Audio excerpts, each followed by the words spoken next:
दीपा दास मुंशी जी, रेवंत रेड्डी जी, नरसिम्हा जी, कोडा सुरेखा जी, जग्गा रेड्डी जी, रोहित जी, कोडेकुनेल सुरेश जी, हमारे कैंडिडेट नीलम मधु जी,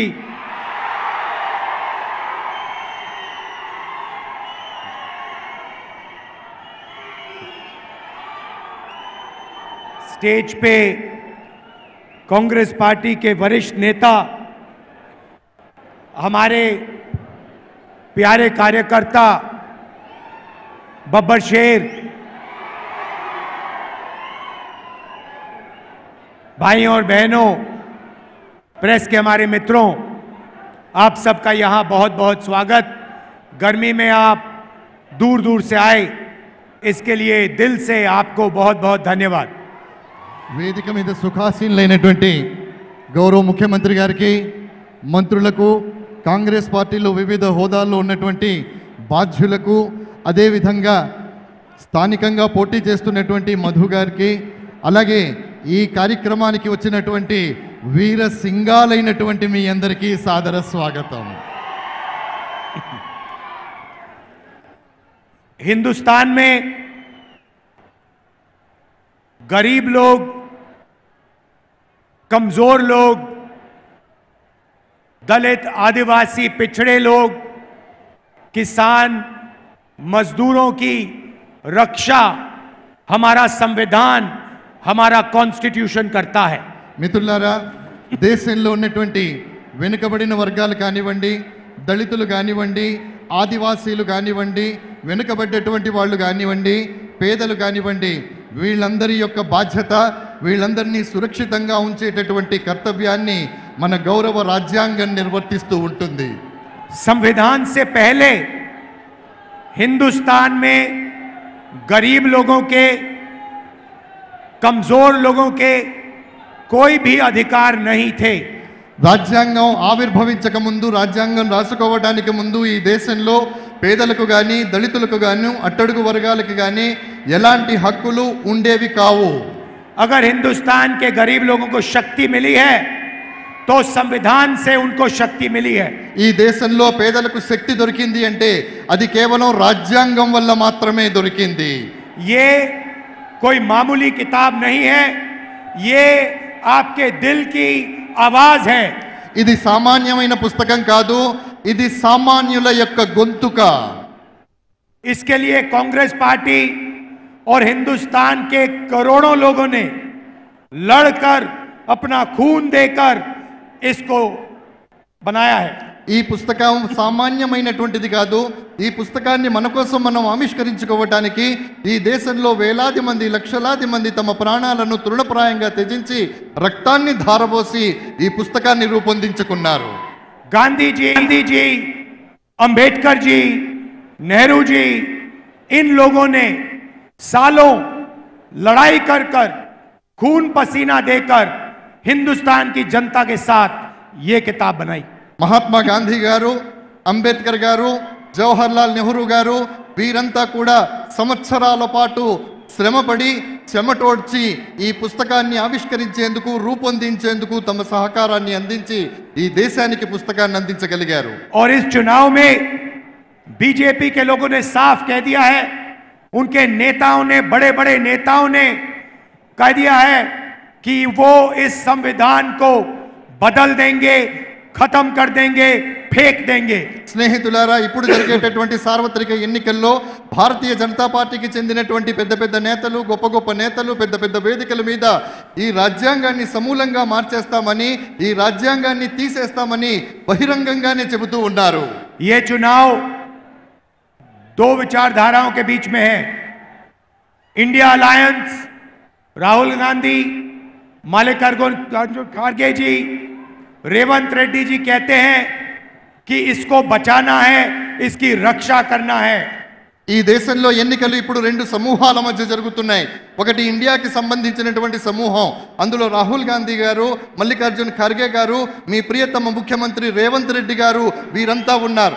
వీరేమంటున్నారంటే ఈ పుస్తకాన్ని పరిరక్షించాలి, ఈ రాజ్యాంగాన్ని పరిరక్షించాలి అంటూ ఉన్నారు.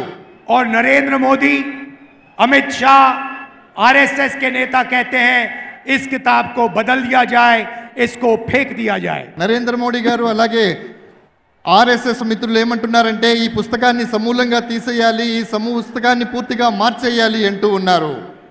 हम इस किताब की रक्षा करेंगे, कोई भी शक्ति इस किताब को डैमेज नहीं कर सकता है, खत्म नहीं कर सकता. మేము ఈ రాజ్యాంగాన్ని పరిపూర్ణంగా పరిరక్షిస్తాం.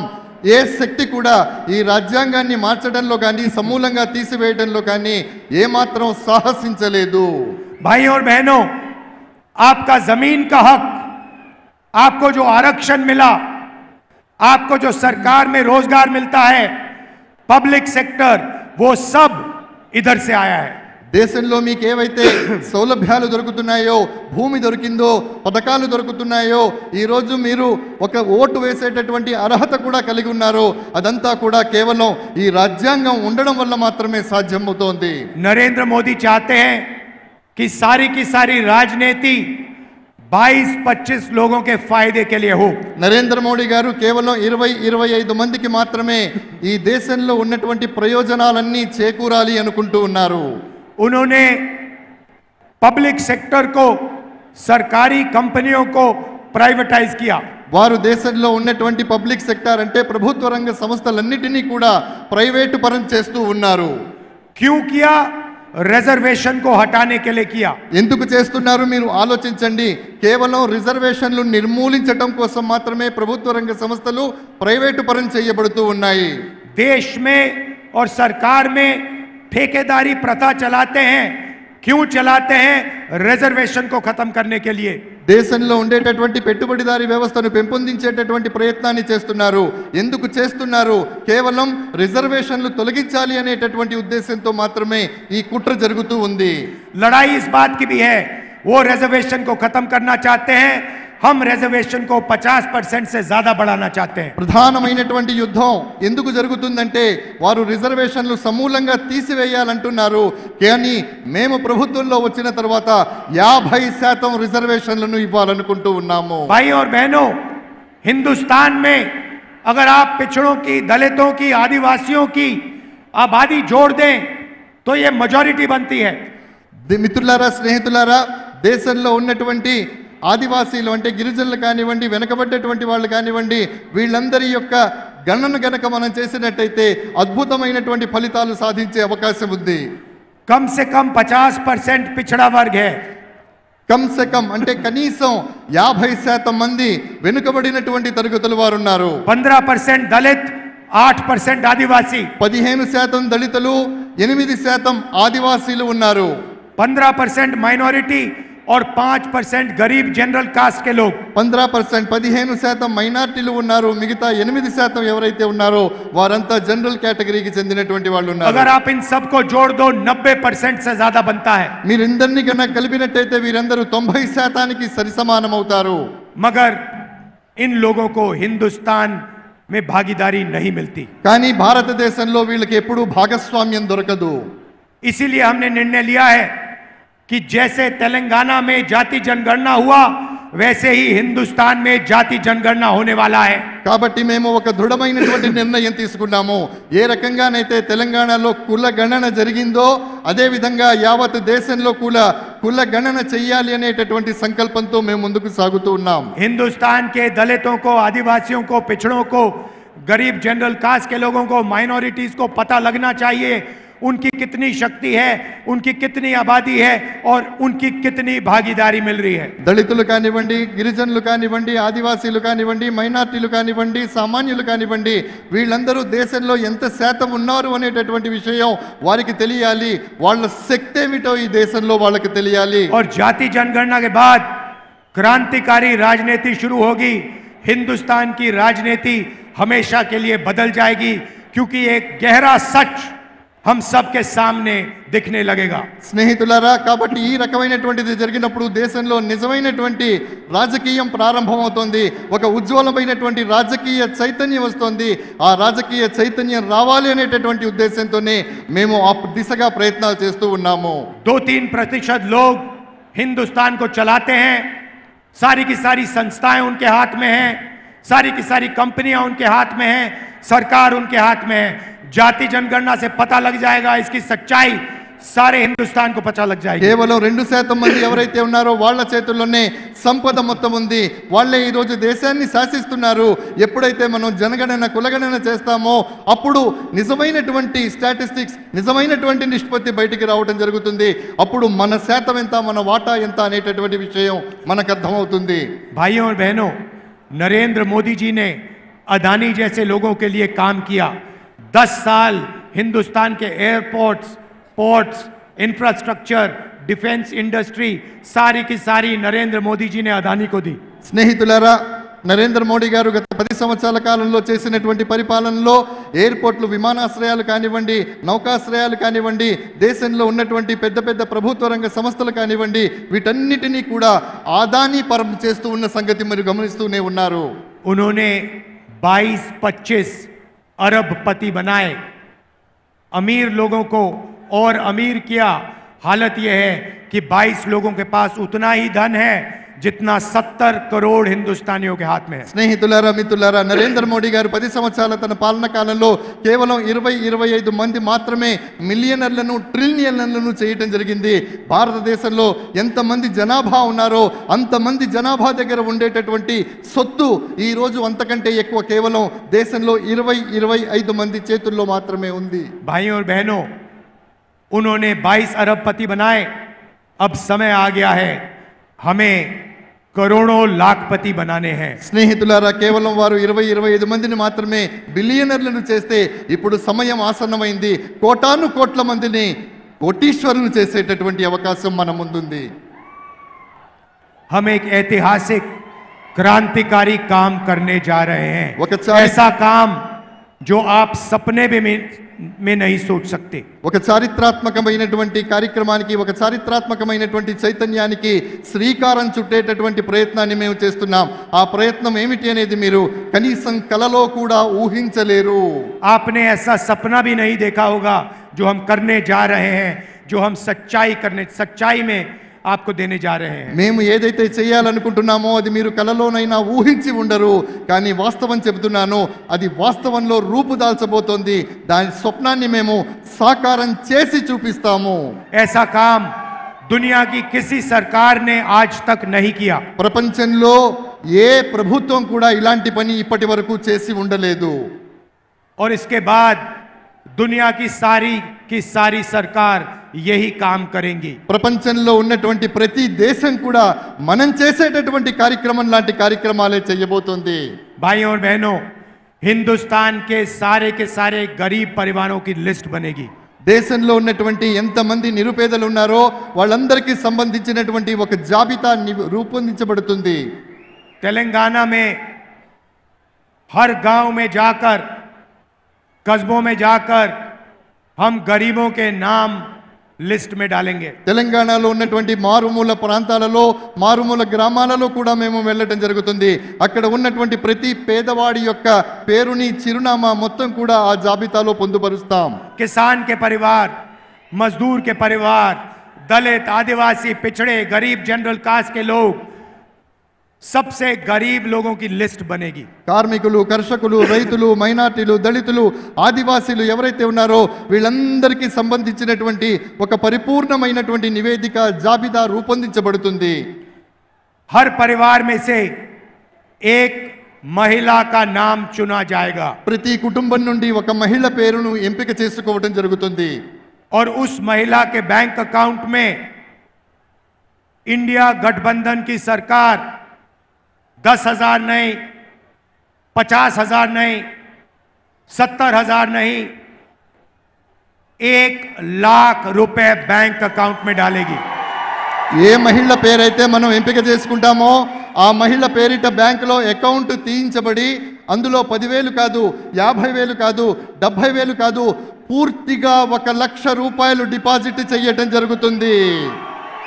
भाइयों और बहनों आप समझिए, सोचिए क्या होने जा रहा है। करोड़ों परिवारों को हर महीने 8,500 रुपए खटाखट खटाखट खटाखट खटाखट हर महीने मिलने जा रहे हैं. స్నేహితులారా, రాబోయేటటువంటి రోజుల్లో ఇండియా గెలుపొందిన తర్వాత, అధికారంలోకి వచ్చిన తర్వాత దేశంలో ఉన్నటువంటి మహిళల బ్యాంకుల్లో 8,500 రూపాయలు ఖటాఖట్ ఖటాఖట్ ఖటాఖట్ గా జమ చేయబడతాయి. शिक्षा के लिए, स्वास्थ्य के लिए, भोजन के लिए पहली तारीख हर महीने आपके बैंक अकाउंट में 8,500 रुपए एक्स्ट्रा आएंगे. చదువు కోసం, వైద్యం కోసం ప్రతి నెల 8,500 రూపాయలు మీ అకౌంట్లోకి రావటం జరుగుతుంది. महिलाओं के बैंक अकाउंट में, ఆడవాళ్ళ మహిళల యొక్క బ్యాంక్ అకౌంట్లలో एक झटके से हिंदुस्तान में, तेलंगाना में गरीबी को हम मिटा देंगे. ఒక్క దెబ్బతో దేశంలో, తెలంగాణలో పేదరికాన్ని సమూలంగా నిర్మూలించటం జరుగుతుంది. उसके बाद होगा क्या, मैं बताता हूं. आपके बैंक अकाउंट में पैसा आएगा, आप उस पैसे को खर्च करोगे.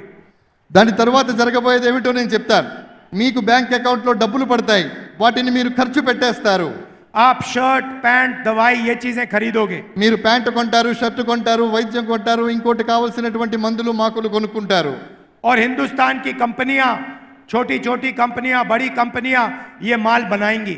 భారతదేశంలో ఉన్నటువంటి చిన్న చిన్న కంపెనీలు మీరు ఏవైతే కొంటారో ఆ సరుకుని తయారు చేస్తాయి.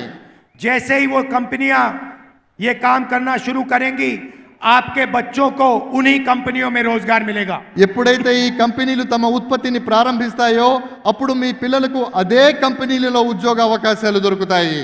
एक प्रकार से हम हिंदुस्तान की अर्थव्यवस्था को जंप स्टार्ट कर रहे हैं.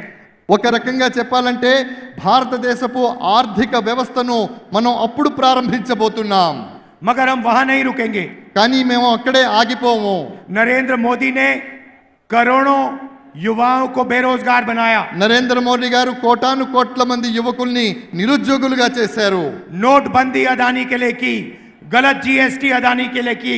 నోట్బందీ అంటే నోట్ల రద్దు ఏదైతే ఉందో అది అదానీ గారి కోసం చేశారు. పెద్ద నోట్లను నిర్మూలించడం అనేటటువంటిది కూడా వారి ప్రయోజనం కోసమే చేశారు. अब हम एक नई योजना ला रहे हैं, पहली नौकरी पक्की. మేము ఇప్పుడు ఒక కొత్త యోజనతో అంటే పథకంతో వస్తున్నాం. పహలీ నౌకరీ పక్కి అంటే మొదటి ఉద్యోగం పక్కా, అది లెక్క. मतलब 1 साल के लिए इन कंपनियों में, पब्लिक सेक्टर में, प्राइवेट सेक्टर में, सरकारी अस्पतालों में, सरकारी ऑफिसेज में हिंदुस्तान के सारे बेरोजगार युवाओं को हम अधिकार देने जा रहे हैं.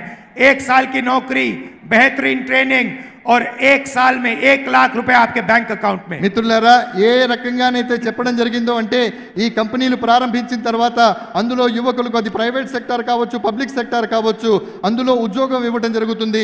1 సంవత్సర కాలం పాటు వారు సంపాదించుకోవడానికి ఒక చక్కటి మార్గాన్ని నిర్దేశించడం జరుగుతుంది. भाइयों और बहनों, इंडिया की सरकार, इंडिया गठबंधन की सरकार 4 जून को बनेगी.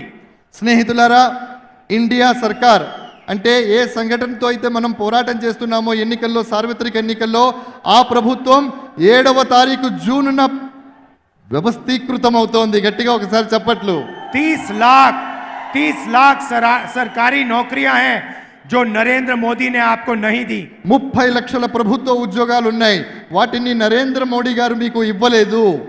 15 अगस्त तक हम इन पे कार्रवाई करके ये जो नौकरियां हैं आपके हवाले शुरू कर देंगे, देना शुरू कर देंगे. స్నేహితులారా, 15 ఆగస్టు అంటే స్వాతంత్ర దినోత్సవం రోజు నాటికి, 15 ఆగస్టు నాటికి ఈ ఉద్యోగాలు ఏవైతే ఉన్నాయో ఆ ఉద్యోగాలన్నిటినీ కూడా భర్తీ చేయటం జరుగుతుంది. भाइयों और बहनों, किसानों को नरेंद्र मोदी ने खूब तंग किया. మిత్రులారా, రైతులను నరేంద్ర మోడీ గారు చాలా వేధించారు. अरबपतियों का कर्जा माफ किया, किसानों का कर्जा माफ नहीं करते. కోటీశ్వర్లు ఎవరైతే ఉన్నారో, మిలియనర్లు ఎవరైతే ఉన్నారో వాళ్ళందరి యొక్క రుణాన్ని మాఫీ చేశారు, కానీ రైతుల రుణాలను మాత్రం మాఫీ చేయలేదు. हमारी सरकार आएगी, पहला काम किसानों का कर्जा माफ होगा. మా ప్రభుత్వం వచ్చిన వెంటనే మేము చేసే మొట్టమొదటి పని ఏదైతే ఉందో అది రైతుల యొక్క పరిపూర్ణమైనటువంటి రుణమాఫీ చేయబోతున్నాం.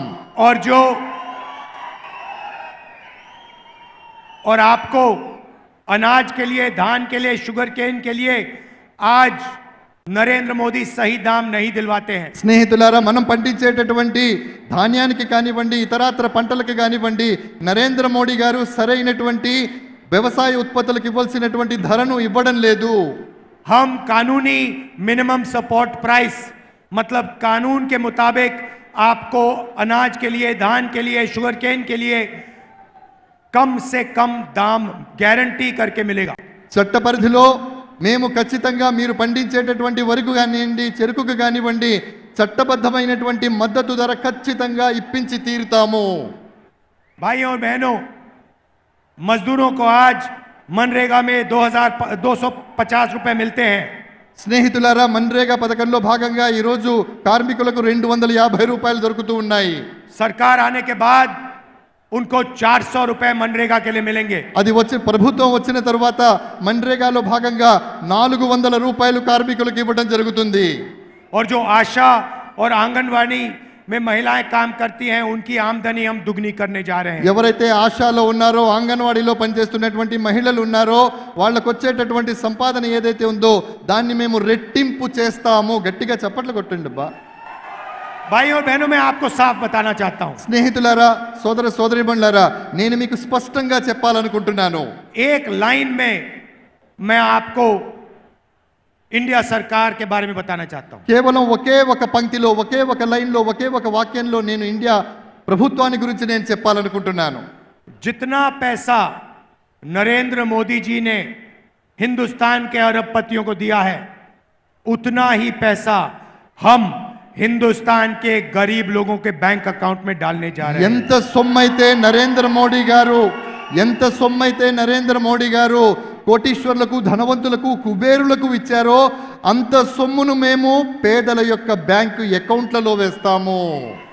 अंत में भाइयों और बहनों, ये अंबेडकर जी का संविधान है, गांधी जी का संविधान है, इसकी हम सबको मिलकर रक्षा करनी है. స్నేహితులారా, నేను చేతిలో పట్టుకున్నటువంటి పుస్తకం ఏదైతే ఉందో అది అంబేద్కర్ గారు రాసినటువంటిది, గాంధీ గారి స్వప్నం. కాబట్టి ఆ పుస్తకాన్ని, ఆ సంవిధానం అంటే ఆ రాజ్యాంగాన్ని పరిరక్షించుకోవాల్సిన బాధ్యత ప్రతి భారతీయుడి మీద ఉంది. रिजर्वेशन की रक्षा करनी है, पब्लिक सेक्टर की रक्षा करनी है, किसानों, मजदूरों, बेरोजगार लोगों को की रक्षा करनी है. రిజర్వేషన్ల ఫలితంగా రిజర్వేషన్లను మనం కాపాడుకోవాలి. అదే విధంగా కార్మికుల్ని కాపాడుకోవాలి, కర్షకుల్ని కాపాడుకోవాలి, పేదవాళ్ళని కాపాడుకోవాలి.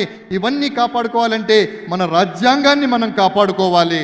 तेलंगाना में रेवंत रेड्डी जी हैं, कांग्रेस पार्टी के नेता हैं. తెలంగాణ రాష్ట్రంలో రేవంత్ రెడ్డి గారు కాంగ్రెస్ పార్టీ యొక్క నాయకులు, మీ ముఖ్యమంత్రి. हमारी पूरी टीम यहाँ पे आपके लिए काम कर रही है. మా పరిపూర్ణమైనటువంటి టీం ఏదైతే ఉందో మొత్తం ఇక్కడ తెలంగాణలో మీకోసం పనిచేస్తుంది. 30,000 रोजगार दिए आपको. 3,000 మంది మీకోసం పనిచేస్తూ ఉన్నారు. 500 रुपए का गैस सिलेंडर, 500 రూపాయలకు మీకు గ్యాస్ సిలిండర్ దొరుకుతుంది. 10 लाख रुपए का हेल्थ इंश्योरेंस, 10 లక్షల రూపాయల యొక్క హెల్త్ ఇన్సూరెన్స్, ఆరోగ్య బీమా. महिलाओं को फ्री में बस ट्रांसपोर्ट, ఆడవాళ్లు తిరగడానికి ఉచితంగా బస్సు సౌకర్యం, 200 यूनिट फ्री बिजली, 200 యూనిట్ల ఉచిత విద్యుత్తు. రైతు భరోసా का पहला इंस्टॉलमेंट रिलीज किया. రైతు భరోసా ఏదైతే ఉందో మొదటి వాయిదా, మొదటి ఇన్స్టాల్మెంట్ ఏదైతే ఉందో దాన్ని విడుదల చేయడం జరిగింది. और पोडू जमीन, पोडू लैंड की इशू को रिजॉल्व कर रहे हैं. ఏదైతే పోడు భూముల సమస్య ఉందో దాని దిశగా కూడా ఆలోచించి దానికి కూడా సత్వర న్యాయం చేయబోతున్నాం. 15 अगस्त तक आपको 2 लाख रुपए का लोन वेवर मिल जाएगा. 15 ఆగస్టు నాటికి 2 లక్షల రూపాయలు మీ అందరికీ కూడా దొరుకుతాయి. यहाँ पे हमारी टीम काम कर रही है. दिल्ली में मैं आपका सिपाही हूं. ఇక్కడ మీ టీం పనిచేస్తూ ఉంది. ఢిల్లీలో నేను మీకు సైనికుడిలా పహారా కాస్తూ ఉన్నాను. जो भी तेलंगाना की जनता को जरूरत होगी मैं आपके लिए दिल्ली में करने को तैयार हूं. తెలంగాణకి ఏది అవసరమో నేను ఢిల్లీలో మీకోసం చేయడానికి సిద్ధంగా ఉంటాను. आप सबका दिल से धन्यवाद करता हूं कि आप यहां आए, इतने प्यार से आपने मेरी बात सुनी। మీ అందరికీ మనస్ఫూర్తిగా ధన్యవాదాలు తెలియజేస్తున్నాను. ఇంత ప్రేమగా మీరు ఇక్కడికి వచ్చారు, నా మాట విన్నారు. नफरत के बाजार में मोहब्बत की दुकान खोलनी है। जय तेलंगाना, जय हिंद। దేశపు బజారులో ప్రేమ అనేటటువంటి దుకాణాన్ని తెరవడానికి మేము వచ్చాం. మీ అందరికీ ధన్యవాదాలు. నమస్తే.